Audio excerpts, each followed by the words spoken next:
Welcome to Men, Menopause, and Miracles, the podcast where midlife women come to reconnect with themselves, their desires, and what's truly possible in this season of life. This is a space for conversations about confidence, not the kind we chase in our younger years, but the kind that is built through lived experience, the kind that comes from knowing who you are, what you want, and no longer apologizing for either. We talk about visibility, about being seen again, first by yourself and then by the world around you, about stepping out of the shadows of who you've been and into the fullness of who you are becoming. And we explore desire, not just in the romantic sense, but in the deeper desire to feel alive, connected, expressive, and fully engaged in your life. Because midlife isn't a closing chapter, it's a reclamation, a return. And for many women, it is the beginning of feeling more confident, more visible, and more fully themselves than ever before. I'm Suzanne, your host and your midlife wingwoman. I have got you when you are ready for more, but not quite sure what that looks like yet. And when you feel the pull to become a different version of yourself, more confident, more visible, more you, and just need someone to walk alongside you as you figure it out. This is episode 46. I didn't feel this confident at 30. What changed in my 60s? Today's conversation is one I think so many women need to hear because it challenges everything we've been told about aging, confidence, and what's possible in midlife. It's a powerful reminder that confidence doesn't fade with age, it deepens. And that visibility isn't midlife just being more honest, it's about being more alive, unapologetic, and the version of you you've yet to step into. So, if you've ever felt like there's more for you, more confidence, more energy, more connection to yourself, this episode is going to meet you right where you are. So, let's get into it.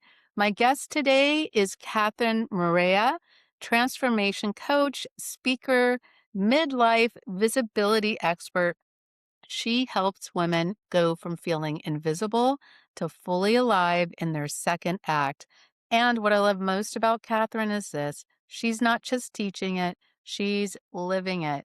So, Kathryn, welcome. I'm so glad you're here today. Thank you, Suzanne. I'm so happy to be here with you and with your listeners. Appreciate it. And we are both in the same time zone here, local gals in Los Angeles, right?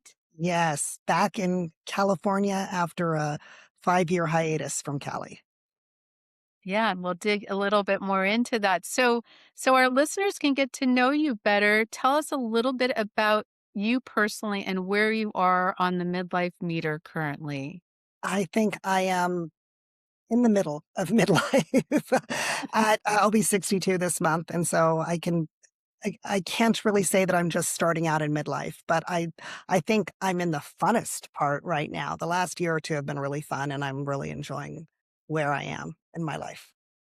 I love that. Yeah, I mean, it takes, I think it takes, there's an awakening that happens that you've arrived and all these signs that, again, we're going to talk about your transformation story, right?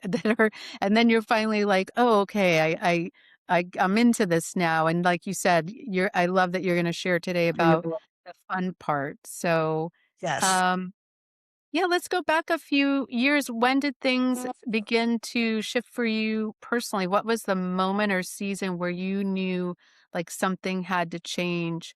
And it could be on any level. You were just feeling that. Yes, well, I was married for 29 years, so I got to live that wonderful life of being partnered, and that ended in 2018, and then I kinda thought I would just immediately put someone else into that slot. I was gonna find another husband, a better looking, nicer, more handsome, whatever. I just thought I would just immediately go out and find someone else, and I ended up spending many years alone, and I dealt with a lot of sadness and depression, just, not just because of that, but just I wasn't really where I wanted to be in my life. And I had a lot of feelings about looking in the rearview mirror and thinking my best years were behind me, dealing with, maybe regrets and loneliness. And that really shifted for me starting in about 2023 when I quit drinking. And then as I took better care of myself, started losing weight, going to the gym, um, things started opening up for me and my eyes started opening up to, you know what, maybe my best years are actually in front of me and not behind me. Oh, Yeah. that's so exciting. I think I could resonate. I was looking at one of your Instagram posts that you have the photo of yourself at 57 and now where you are or were at like I think about the same age, 61 or so, 62. And you talk about losing 45 pounds in a span of over 4 years. What did you see when you looked at those two versions of yourself?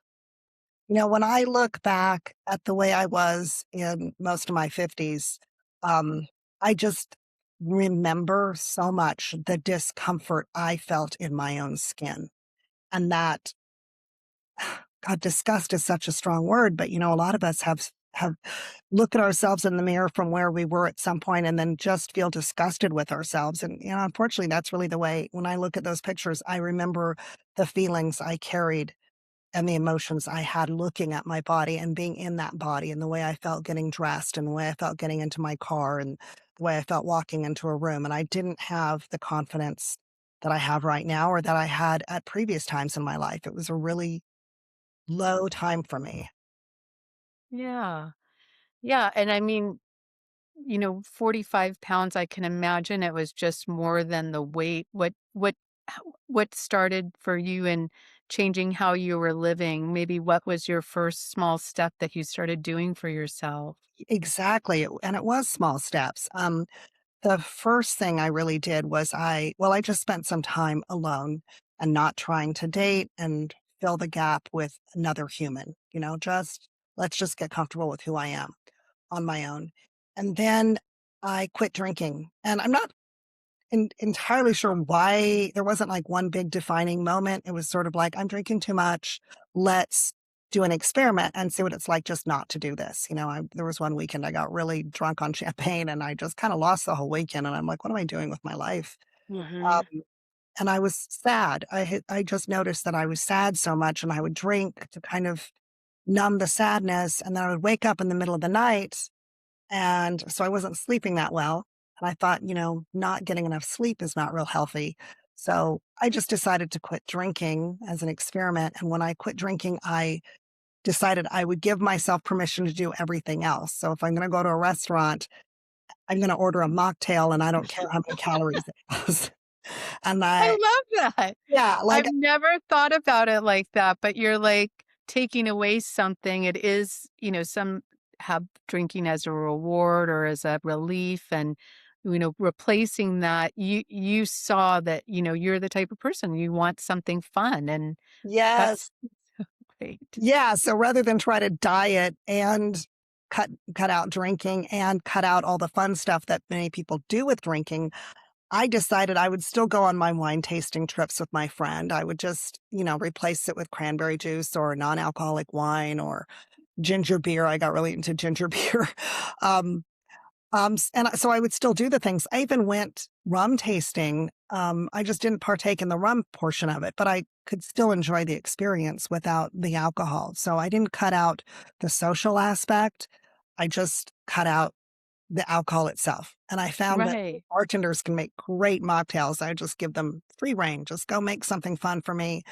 And so that was sort of the first step. And that I probably spent 6 to 8 months just not drinking, but I wasn't losing weight. I wasn't doing anything else really particularly healthy, but that was the first step.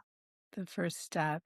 And then you had mentioned you chose to go on bioidentical hormones, and was there, like, a breaking point, or was it just a moment of clarity, of knowledge where you're like, "Oh, I'm gonna do this for myself?"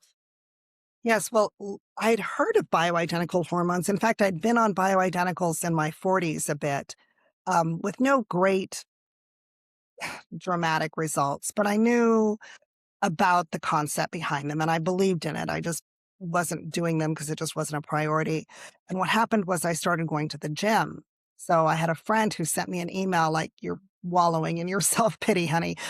It wasn't quite that dramatic, but she said, "If you want to go to the gym every day and that was part of your life at one point that you enjoyed, go to the gym. If you enjoyed going and having coffee and sitting at a restaurant in the morning and having your morning coffee, then go do that. Like, don't wait, for someone else to make it happen for you. And Mm, don't wait until you're, back in California. I knew I wanted to come back to California, but, had things to take care of before I could move. So go ahead and do those things right now." And for some reason, it just clicked. It was the right time. I heard the right message and I just started going to the gym. And I didn't like the way I looked at the gym. I didn't have my previous athletic skills or, the look, but I just continued to do it. So every single day I showed up at the gym, I did my workouts, I did some cardio, and then the weight started coming off. And it was about 2 or 3 months into my new habit of going to the gym and about almost a year into being sober that I found the bioidentical hormone doctor and I saw the sign on the wall when I was there for something else, and I'm like, "Oh, let me get bioidentical hormones." And then that changed everything, man. Man, I would never go back because as soon as I started on that, I got energy, brain fog cleared, things I didn't even know that I didn't have, but desire right. returned to my life, desire for living, desire for everything. Mm, It made just such a world of difference, and all of a sudden, I'm lifting more weights, and the weights on yeah. my body was falling away, and then I just started to feel better about myself. I mean, it was a huge, huge night Yeah. change was Different. getting on bioidentical hormones. Well, with the weight, you could think that all those symptoms are potentially because of the weight instead of the fact of needing like support. Because I, for myself, similar, had the brain fog, the mood, the depression or mood wanted to, seep in, and energy. Maybe just because I'm a low key grounded girl. I mean, I don't have, I don't have a huge amount of energy. I have energy, but it's grounded energy. That's just the way I roll. But yeah, Yeah. all those things that make or break or make a difference in your experience of going to the gym, right? And feeling good about yourself. We need a little help in midlife. And one of the things I love that you talked about when we first connected was how you really choose happiness over sadness, and that's so powerful. What did that start to how did that start to come about? It sounds like with what you just shared, but what does that look like for you today? Like Yes, and choosing that's that. it's kind of funny because the transformation I feel like I've had in my midlife, it started sort of in a physical way with sobriety and with going to the gym and bioidenticals, and I'm more on the path now where I've done more emotional and mental work on myself. One of the things I am doing for the last 3 or 4 months that's been really incredible for me is gratitude journaling. I Yeah, just write every single day when I get up in the morning. I usually do it in list form. Sometimes I do it in a couple paragraphs, but I fill a page on what I'm grateful for. And I probably spend 10 minutes. It's really not a huge chunk of time out of your life, but focusing and starting your day with what you do love and what's great about your life and what you appreciate is such a good thing for your headspace and where you resonate energetically with what you draw into your life and what kind of things you're attracting and who you're attracting, and I think that's been really key for me is gratitude journaling. yeah, I love that. I do aim to practice that myself, where it's like when I wake up and when I go to sleep, just I really go into that. And then during the day, most of the time, I say I'm grateful for what's not in my life. There's a lot going on in the world, whether it's a bad relationship, a bad diagnosis, all the things that are happening around us in this world. And Yeah, midlife, for me, many friends that I know have lost parents, relationships, jobs, business. the identity shift. Did you have any of those in midlife as Oh, far as yeah.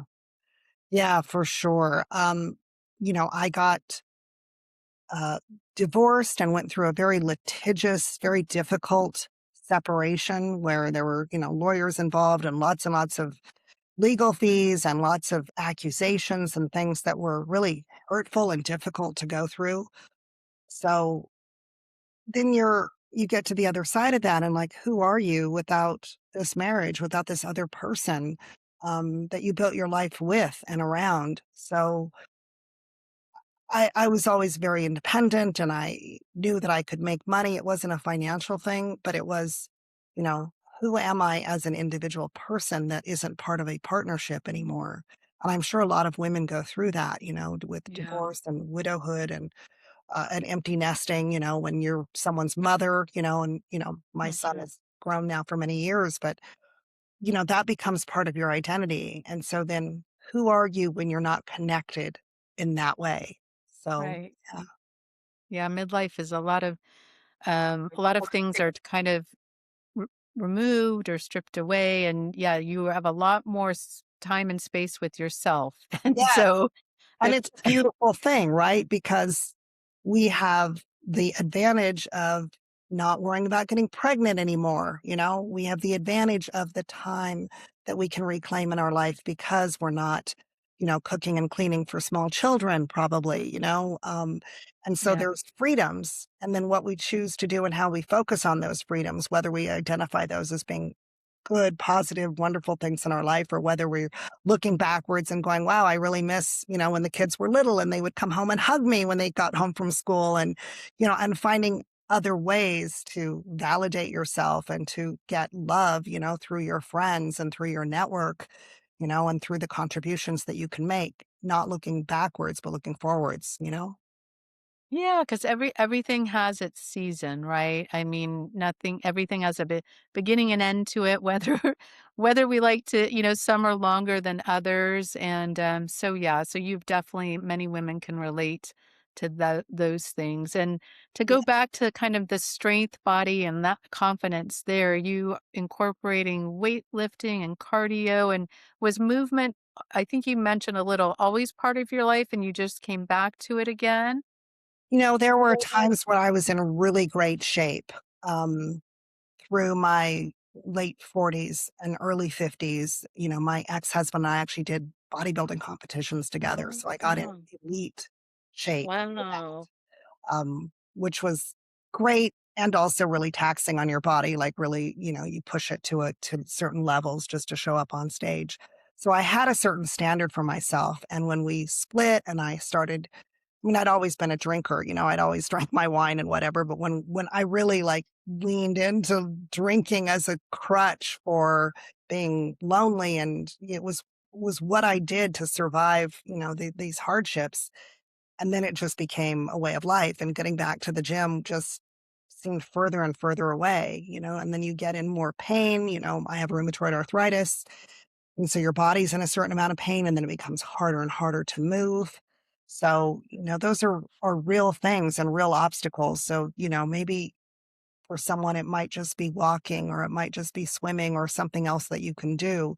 But Yeah. movement really set me on the path for transformation, getting my body moving. Even though I didn't like looking at myself in the mirror, I recorded myself and I put it on Instagram and I Yeah. recorded the transformation. And it's really funny because some people, I was seeing this one guy for a while that, was like an ex and, sort of friends with benefit, sort of man, like we're never going to end up together. But, he would look at my Instagram and he's like, it's always the same. It's just workout videos. Like, it's so boring. And I'm like, well, then don't follow me. Like, I'm doing this for Follow me. some right, yes. This profile isn't for you solely, but, I mean, I think that for me, putting my workouts on Instagram was holding me accountable to the few people who were following me, because in my mind, if I didn't put my workout there, then I right. think you're judging me that I didn't go to the gym.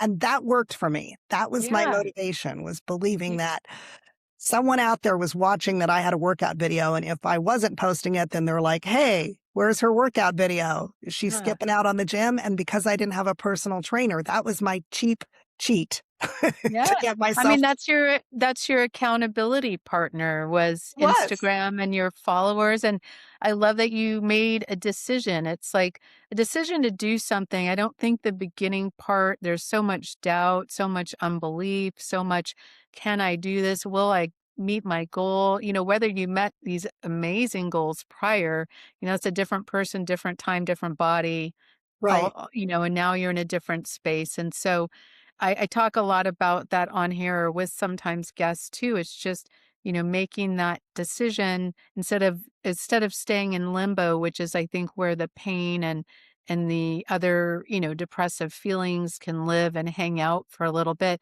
Would you say that you feel stronger physically and emotionally now than you did back in your 30s and 40s or Yes. Well, I would say that I've had times where, an elite athletic body was probably in what's, I've had an experience where my body was in better physical condition.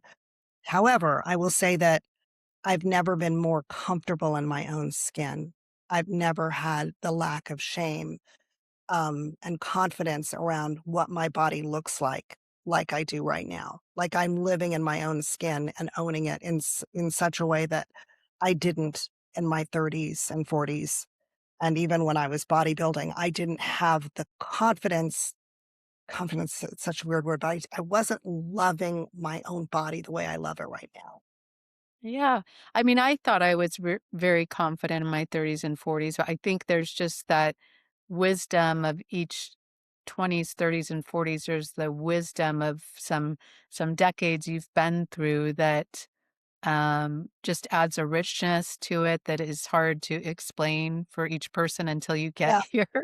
It's really funny because I started posting on Instagram for my accountability and to watch my transformation because I knew I could go back and I could compare myself this week to last week, and that was helpful. And also just to see my own workouts and check my own form because I didn't have someone who was training with me. So I wanted to see, like, look at my own form and go, oh, was I squatting heavy enough? Was I, were my shoulders back when I was doing this or that? So that was helpful to me. What I didn't expect was the online flirtation and admiration that I started receiving from strangers. And it's so funny because it wasn't why I did it, and then it became a really interesting confidence booster for me to discover that there were hot young men who were, DMing me and having conversations with me, and I'm like,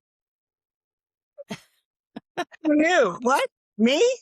And that really helped, and, we should get our confidence internally, and we should be, grounded, and we should believe in ourselves, but man, it sure helped to have some people on the outside telling me how cute I was. That boosted my Of confidence a lot, to course. be honest. Well, and I think it feels good when you know it doesn't just come from the outside. Like you said, you really had that you were doing it for yourself before anyone else. And so you Yes, were, yeah. And so it feels really good when others, yeah, notice and acknowledge comment. it. But Yeah, yeah, that's and so it's sweet. I fun. love I mean, that. we're girls, right? Like, it's fun to have the male attention, like, it is part of the game that we're playing here in life, and so getting that feedback in that way, it's fun. Just, Well, and flirting is fun, and I have to we're so online or behind screens, flirting, I don't know where it is in today's age, but I feel like it's a little harder to find. You have to yeah. seek that Yeah, out. and a lot of the flirting is online, and that's cool Yeah. too, because sometimes the appreciation that I was getting from someone online was giving me some fulfillment for something I wasn't getting in person. And I think if you know that going in and you're not thinking this is going to turn into something serious, this is just a filler, right? So maybe I was dating something I was dating someone in real life at some point, and then I didn't have to get 100% of my appreciation from him because I also knew I had online admirers. So it kind of like filled my cup, right? Because I could just Right. get, I could get that feedback from more Yeah. than one person, which I think is really important because it's really easy as a woman to default to expecting a man that we start dating to, or even someone that we're with to give us all of that, right? We want someone to check Mhm. all the boxes. You need to be handsome. You need to have money. You need to be romantic. You need to bring us flowers. You need to appreciate me when I cook you dinner. And there's so many things that we want and desire as women, and then expecting all of it to come from one person. And then when they don't, we're so disappointed, right? So how about accepting Right. some of the other people giving us compliments? Great. No, I agree. You fill our cups so that when we were in relationship with someone, yeah, we're not constantly on empty and waiting for that person. Yeah, that's very, very healthy mindset. And talking about kind of living boldly in midlife, you made a bold move to leave Los Angeles and go to Puerto Rico for over 5 years. So what kind of gave you the courage and ideas for that? It was right at the tail end of getting divorced and, you know, losing. Um, gosh, I feel like I lost about two-thirds of my wealth and what I had created in my portfolio of properties and as a real estate investor. And so I, I was looking at who I was just coming out of this divorce. And it was during COVID and there were just so many things about the living situation where I was in Los Angeles that were just depressing me. And I was like, you know what? I'm going to start over somewhere else. I'm not going to have the history. I'm not going to have all of the triggering, this neighborhood and that neighborhood and all the memories and this restaurant that we went to. And I just thought, I'll just start over somewhere else. It'll be great. I can retire. I'll live on a tropical island. And it didn't quite work out that way. But I mean, I learned a lot about myself in that journey. And I got to meet a lot of great people and have a really interesting experience that really broadened my horizons with just culturally, like living in a different culture where people speak a different language and have different expectations. Um, Things are different. And we think everything's the same as what we're used to. You think there's always going to be, I don't know, a Target or The Amazon you had Walmart or whatever mentioned, it is. Like Amazon. we're very used to things sort of being targeted for us, especially as Americans. And then when you live outside, like Puerto Rico is part of America, it's a territory of the United States. And yet in many ways it's a foreign country completely. And some of the laws and ways things work and traditions are very different. And it opened my eyes quite a bit to just some of the comforts we have and some of the expectations we have and having more empathy for other people and the way they live that aren't American. So, yeah, Yeah. Yeah, I love to get that broadened exposure, and it also just like you said, it makes our world bigger when we think just, there's only what we have in front of us or what is there's a lot of opportunity out there, but I also love when you come back and you really appreciate where you're from, what you have, and all of that good stuff. I really realized I missed it. There were a lot of things I took for granted, and I'm right now, like, back in love with it, so I'm just enjoying, all the things I didn't have, like Amazon deliveries that show up the next day or the same day, like, there's a lot of conveniences, and there's a lot of things supply chain-wise that you don't have on an island, and so it's really Yeah. fun to be back in LA. It's really fun to go back to, like, all the entertainment options and, um, you know, the music options, the sports options. I mean, there's just so much we can do because we're in a big city, and I'm having so much fun with that right now. I love that. And that's what again really attracted me to connect with you when we spoke the first time was you had mentioned that these are your golden era times. And what does that mean for you? What is fun looking like for you now? Um, well, I've been really having fun being back in Los Angeles. So I was, at a Lakers game the night before last. I've gone to the beach a couple times. I had a great beach in Puerto Rico. Don't get me wrong, the best beaches ever in Puerto Rico. But just Different experience in the California beaches. Comedy, I'm loving going to the comedy, live music, all the restaurants and food opportunities. I mean, I'm having fun with the entertainment aspects of what's available to me. And then, I'm having fun with men. I'm having fun dating lots of different men and the variety and the abundance. Like, there is so much abundance. I had no idea that it would be like this in my 60s. Like, No it's one told you. No one told no, you, right? no. I mean, I've dated more men in the last 2 well, it's been a lot of men. It's been a lot of Watch out. that I've, been able to connect with, and that's been really fun. Each one is a new experience. Each one gives you a new chance to communicate your boundaries, find out things about yourself, find out things about the other person, and it's just I didn't know this was possible because for 5 years, I told myself a different story, and I told myself the story that men who were my age were dating younger women. And the more I believed it, the more I saw that. So I would, you know, know someone who was 55 and he'd be dating a 25-year-old. And I would think to myself, well, if he's dating a 25-year-old, that must mean that I have to date like someone in their 80s to be able, because these guys all want someone younger. And what's funny is the more I told myself that, the more confirmation bias I sought. Everywhere around me, it seemed like there were older men dating younger women.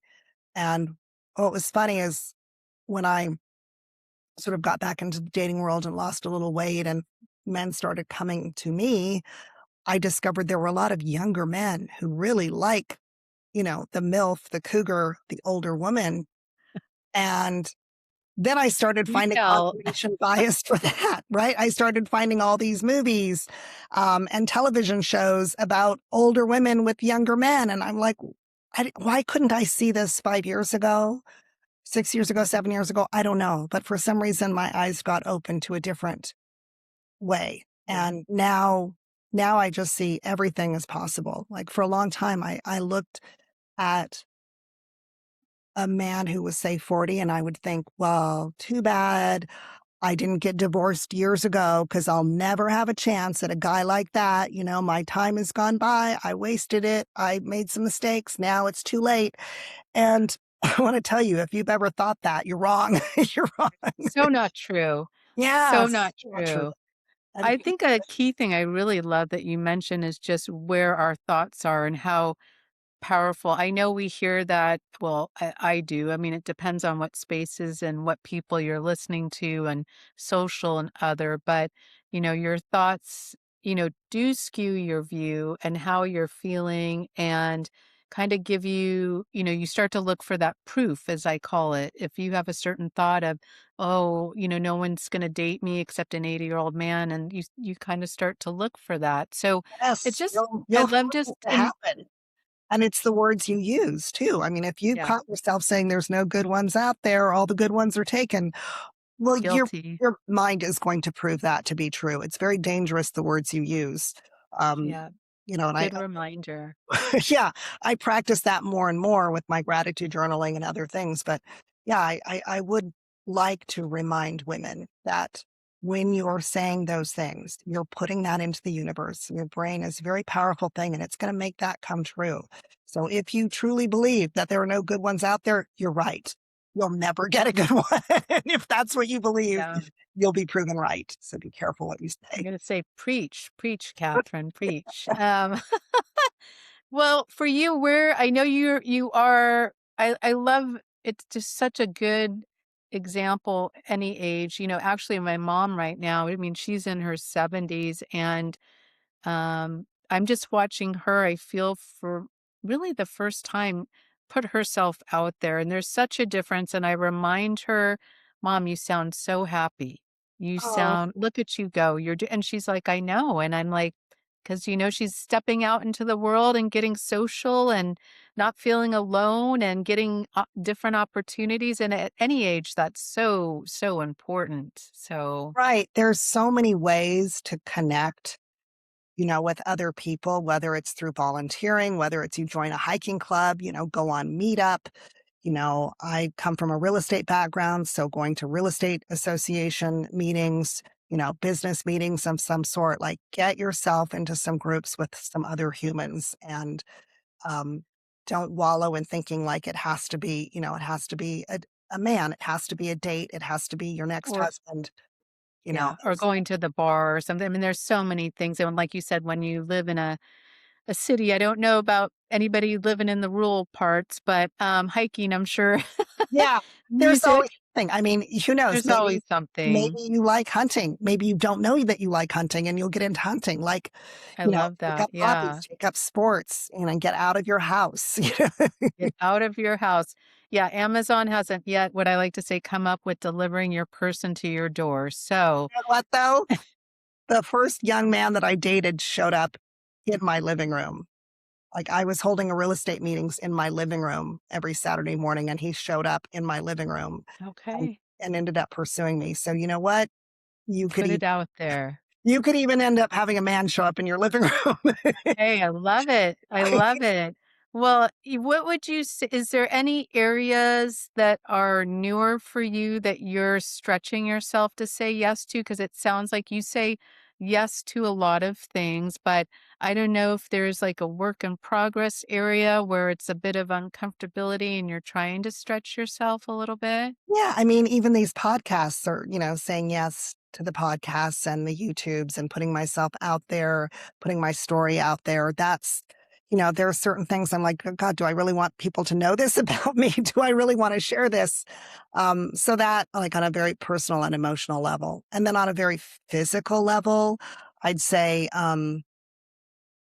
doing things like, like watching sports and going to sporting events. I don't have a sporting background, so, like, going to a Lakers game, like, I'd never been to a basketball game in my life until this month, That's um so cool. yeah, so just, experiencing things just because I see a festival or something on a calendar and like, "You know what? I wanna live life fully. I don't wanna get to the end of my life and go, 'Wow, I spent a lot of time watching TV.'" And I have. Yeah. I mean, I honestly have, to be quite honest. And I want to make sure that I've embraced experiences, whatever they are, um, Yeah. that are available to me and make them available to me, So I'm like looking at the calendars and going, "Oh, what other music can I go listen to? What other, maybe I'll take up, some dance lessons or something else." Like, yeah, Yeah. it's all very I fun. love living life to the fullest and having great experiences. Yeah, I'm like you, I need to have things on the calendar to look forward to than the day-to-day adulting responsibility. So, We all got plenty of those. we have plenty of those. Well, in regards to your work, with visibility, desire, and power, you call yourself a midlife visibility expert. Yeah. What does that mean? Tell us a It little bit. well, it took me a while to figure this out, but when you're a young woman, and maybe it started when you were a teenager, you got the attention of men, and maybe too much, maybe so much that um, it made you uncomfortable. I remember I used to be walking home from, like, middle school and men, like, in their cars yelling things at me, and it would scare me, or someone honks, you're walking down the street minding your own business and some guy honks, like, Why? What do you think, I'm gonna jump in your car with you because you honked at me?" It would always fluster me, and I thought it was really strange, but, you get certain attention just because you're a young female, and if you're like me, you start to wear like the resting bitch face mask or whatever you want to call it, where you don't make eye contact. You don't approach men. You don't let them approach you. It could be that it's not safe, and you want to make sure that men don't think that you're an open door for their affection. While I was married, it certainly wasn't appropriate for me to be making eye contact with other men or smiling to other men. Like I learned to bring that in, right? Mm. Um, it also wouldn't, my husband wouldn't have appreciated it. I respected him. I wasn't on the market. So why would I be acting like a woman who was on the market? And later on, you do that for 30 or 40 years, right? Mm. And then you come out into the world as a single person and you want the attention and you don't even know that you're still wearing that resting bitch face mask. You don't even know that you're still not making Mhm. because it's a habit. I mean, you've been doing that for 30 or 40 years, not making eye contact, not smiling. And so learning how that you yourself are stopping it and then being able to make eye contact, being able to smile, being able to wear the right clothes. And when I say the right clothes, I simply mean I was, grungy and sloppy a lot of times. Like I'm just running to the store. I'm just running to the gym. I'm just going to sweat. Why would I put on makeup and Mhm. nice clothes to the gym when I'm just going to sweat? My hair would be up in a little ponytail. I'd be no makeup on. I'm just there to get my workout in. And then deciding, you know what? The gym is actually a place where I might be meeting potential people to date. So now I get ready. I put on my makeup before I go to the gym. I have my hair decent. I wear it down. I mean, if you're really sweating, if you're really like doing some, really heavy, like hot yoga or something, yeah, your hair's going to get messed up. But if you're just doing a little weightlifting or whatever, like I want to wear my hair down because I want to see myself in the mirror looking attractive. I want to have my makeup on. I want to have my lips, with a little color in them. And I want to wear, a somewhat flattering gym outfit, that I actually feel good in. Even when I was the heavier, I would still wear, something that I liked. And then the more in shape I got, the nicer it was to look in the mirror in those outfits. But my point is that sometimes we think we're invisible because things have shifted Mhm. from when we were 20 years old to when we were 50 years old. But in fact, how much of that is because you have shifted and you aren't putting yourself out there and making yourself visible. So look people in the eye, smile, wear the things that make you feel visible, wear the outfits that make you feel good about yourself. Even if you're a bit heavy or a bit thin, not at your best, like you can still wear clothes that are flattering to your body. You can still put on your makeup and have your nails done and do the things so that when you leave the house and you're going to get seen at a grocery store or in my case at Mhm. Home Depot, you're still going to, you're Yeah. going to be happy and presenting yourself in the best light you can. I think that's really important.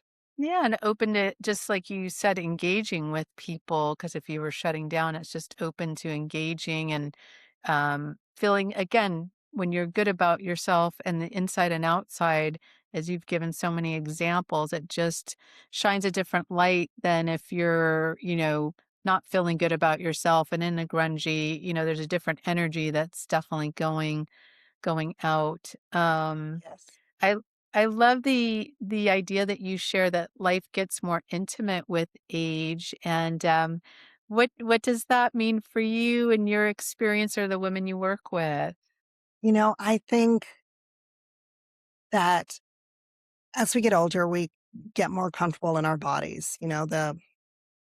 The expectations we have, it can be very superficial when we're in our 20s or 30s. You see these women on television or Instagram, social media, whatever, and they look so perfect and they're using their filters and we compare ourselves with that. In a lot of ways, we don't have the intellectual intelligence to understand that it's fake and it's filters and it's this or that, right? We're a little bit more superficial. And then get a bit older, you understand there's more to you than just that. And you have a lot more to offer. Um, as you get more comfortable in your body, like I know that there are certain things about my body, like I've learned. And so I'm I'm more comfortable being verbal with my needs and wants when I meet someone, when I am intimate with someone. I'm just more comfortable with where I'm at. Like, you don't have to put on airs and pretend things. And I also think boundaries, like I can say what I don't like. I Right. I was more of a pleaser in, early singlehood or like in my 20s. But even in my 50s, when I first got single again, like I didn't quite know how to explain what I needed and wanted and explain my boundaries in regards to intimacy. But I've gotten comfortable being able to say those things now. So, yeah. That's great. Yeah, I love that, and just through practice, right? I mean, you have the courage to step out and any boundary. I think if we're not used to doing them, or especially in a certain area, it's not that you couldn't do boundaries in other areas of your life, but a specific area like being intimacy. It's just great practice. And like you said, and how you've explained on the show today, it's like such a living is such a learning experience about who we are and getting to know ourselves before anyone else really does. right? And we don't have to apologize for, this thing. I don't like this. Okay, well, who cares? You're not trying to impress anyone, like I think we have certain expectations on what we need to do when we're in the time in our life where we're creating families, right? There is an expectation on Yep. you as a woman who's going to get pregnant and bear children. And it's very different and freeing when you're in your 50s or 60s because we're no longer looking for the father of our children. We're no longer looking, to create a household where we're bearing kids. And so those requirements are off of us. And if you can understand how freeing that is, and you're not going to get pregnant, like there is a lot of freedom in midlife. And if we realize that uh, it's so liberating and so exciting and take it as that, as opposed to, wow, my good years are behind me, right? So it's reframing what great advantages we have at this section in our life. Yeah, and a great example in your transformation story too. And I know personally for myself, such as life, it's not that there's not going to be a few bumps in the road, but your story here sharing with people just that we do get on the other side of that. And whatever it's going to be that, the little baby step to help you go in that direction you want to go. And so I'm gonna close with 2 questions here, and, whatever comes top of mind, just what does unapologetic mean to you at this stage? I'd say that it means that I can date. I can date whoever I want to date at whatever age they are. And I'm no longer looking to impress peers or other people, um, keeping that within a certain category or uh, boxed in on what other people think is acceptable. And it doesn't matter as much. And maybe it really truly does matter if you're in the child rearing, looking for a Mm. father. Like there's legitimate reasons why you should be, monogamous and have a partner and settle down and, put a household around stability for children. That's great. But now that you're in a different stage in your life, you have some freedoms and you don't have to apologize for wanting certain things and exploring um, new things sexually and romantically that maybe weren't acceptable either because we lived in a different time and it's a different era or because you were starting a family or had other things Right. you were growing a business or something. So that's what I mean about unapologetic. Yeah, I love that. And for women listening who feel the pull for more but haven't said yes yet, what would you want her to hear today? Oh, there is a beautiful life ahead of you and the best is yet to be. So open your eyes, appreciate what you have, appreciate that you have a body, appreciate that you made it this far. The beautiful thing is Yes. not everyone has. Not everyone got to get to their 50s Mhm. or got to get to their 60s. Like how beautiful that we won, that we made it this far. Mhm. So Love be grateful that. if you're walking, if you're getting up in the morning, if you have your health. Um, you know, you did some things right and be grateful for that. And in that gratitude, you'll find more and more things available to you. I love that. Thank you. Thank you so much for sharing your story and your transformation with us today. This conversation is such a powerful example of what's possible when we stop holding ourselves back and start saying yes to who we are becoming. You can find out more about Kathryn and her offerings at her Instagram profile, Kathryn Unleashed, and share with us any other ways for listeners to get in touch with you. Absolutely. So I am offering a free download, which is 10 beauty hacks to become a bombshell in your midlife. Love And it. these are very like cute little superficial things that you can get instant gratification to make yourself look, thinner and more beautiful and instantly into a bombshell in the next couple of days. Instant gratification stuff. So we're going to put that in the show notes. So all I need is an email and you'll get to download that. And then if you're interested in one-on-one coaching exploration on your glow up call, we can do that from there. So we'll put that in the show notes. Awesome. Thank you. Thank you so much again. And if this episode lit a spark inside, make sure to like, subscribe, and follow so you don't miss what's next. And new episodes of Men, Menopause, and Miracles drop every Monday. And you can also watch these conversations on YouTube.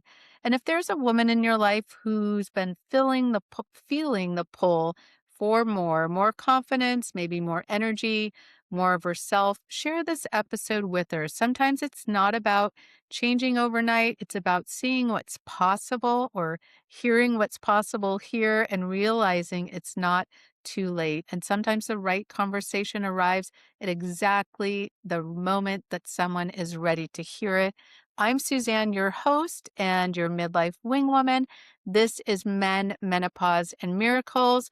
Midlife, where you realize there's always more, and now you're ready for it. So I'll see you next Monday. Until then, take care and bye for now.